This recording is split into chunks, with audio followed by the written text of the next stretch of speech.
The government of Jamaica and the Jamaica Public Service Company, JPS, will mark the end of the dominance of the sole supplier of electricity to the island for decades. Tuesday's announcement with a question mark against the renewal at the end of the licensing period without adjustments is not being taken lightly, despite explanations. More from Curlin Brown. I wrote the Jamaica Public Service Company and gave formal notice of the government's intention upon expiration of the current all-island license not to renew under existing terms. My letter to the JPS was written pursuant to condition 27 of the license, which provides the government of Jamaica to acquire the licensed business at the expiration of the terms of the license. That expiration date is July 8th, 2027. Donning his Jamaican collar tie, the Energy Minister Daryl Vaz then turned the spotlight on the specifics, implicating the opposition for delivering a blow.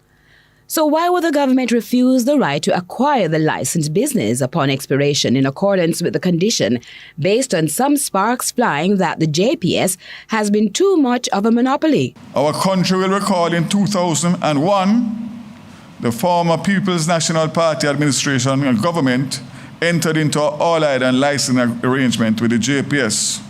Subsequently, the same administration further entered into a binding agreement to amend provisions of the 20-year-old license. I think we can all agree that the people of Jamaica have not been served well by the existing electricity supply arrangements. The terms and conditions under the current license has yielded electricity prices which are amongst the highest in the region. The arrangements in relation to the license is deeply flawed and in need of significant reform. In the context of significant reduction globally in the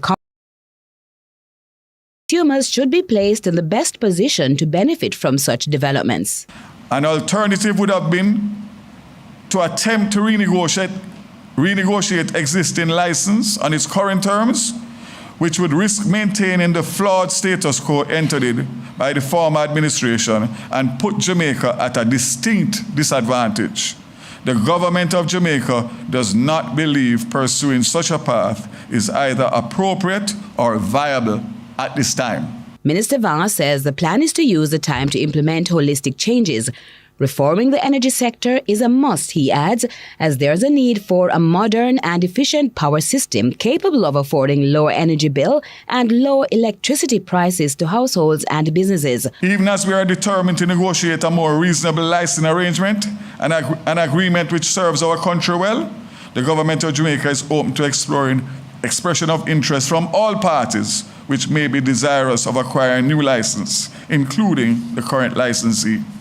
Of note, JPS is not exempt from the negotiations in what the minister terms a fundamental shift.